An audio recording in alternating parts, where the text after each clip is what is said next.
ভাই আপনি প্রশ্ন করলেন যে সব মুসলিমই যদি একটা কোরআন অনুসরণ করে আলহামদুলিল্লাহ তাদের মধ্যে এতগুলো ভাগ কেন এখন যেমনটা আছে পবিত্র কোরআনে আছে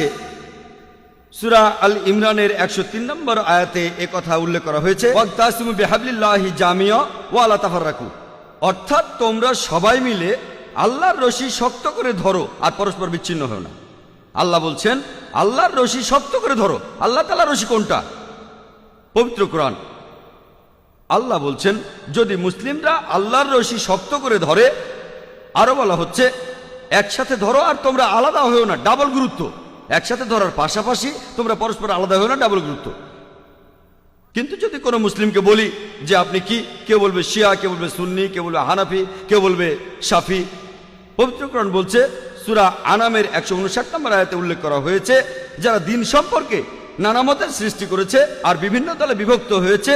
তাদের কোনো দায়িত্ব তোমার নয় তাদের বিষয় আল্লাহর এখতিয়ারভুক্ত যদি কোনো মুসলিমকে জিজ্ঞেস করেন যে আপনি কি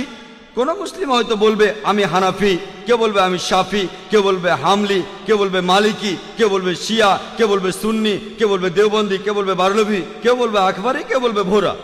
আমাদের নবীজি কি ছিলেন হানাফি নাকি শাফি তিনি কি মালিকি ছিলেন নাকি শিয়া ছিলেন নাকি সুন্নি তিনি ছিলেন মুসলিম পবিত্র কোরআনে সূরা ইমরানের 52 নম্বর আয়াতে উল্লেখ করা হয়েছে ঈসা আলাইহিস সালাম মুসলিম ছিলেন পবিত্র কোরআনে সূরা ইমরানের 67 নম্বর আয়াতে উল্লেখ করা হয়েছে যে ইব্রাহিম আলাইহিস সালাম ইহুদি বা খ্রিস্টান ছিলেন না তিনি ছিলেন মুসলিম আমাদের প্রিয় নবীজি তিনিও মুসলিম ছিলেন পবিত্র কোরআনে কোনো আয়াতই বলছে না যে আপনি হানাফি বা শাফি বা মালিকি বা হামলি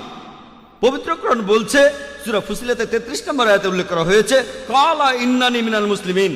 বলো আমি তাদের অন্তর্ভুক্ত যারা আল্লাহর কাছে আত্মসমর্পণ করে বলো আমি মুসলিমদের অন্তর্ভুক্ত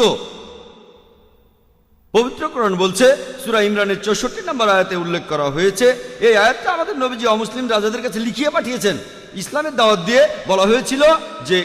ফাকুলু শাহাদু বি আন্না মুসলিমুন আমি সাক্ষ্য দিচ্ছি যে আমি একজন মুসলিম নবীজি কখনোই বলেননি আমি সাক্ষ্য দিচ্ছি যে আমি হানাফি বা শাফি বা মালিকি অথবা দেওবন্দি না তিনি বলেছেন আমি সাক্ষ্য দিচ্ছি যে আমি একজন মুসলিম এই চারজনই বিখ্যাত ইসলামিক বিশেষজ্ঞ ইমাম আবু হানিফা ইমাম শাফি ইমাম মালিক ইমাম হাম্বল আলহামদুলিল্লাহ আমি তাদের শ্রদ্ধা করি তারা বিখ্যাত বিশেষজ্ঞ আল্লাহ সুবহানাহু ওয়া তাআলা তাদের সবাইকে পুরস্কৃত করুন তাদের প্রচেষ্টার জন্য ইনশাআল্লাহ তারা পুরস্কার পাবেন তবে তাদের দেয়া বিভিন্ন ব্যাখ্যাগুলো যদি কেউ মেনে নেয় যেভাবে ব্যাখ্যা দিয়েছেন বুঝিয়েছেন ইমাম আবু হানিফা ইমাম শাফি ইমাম হাম্বল ইমাম মালিক আমার কোনো আপত্তি নেই যদি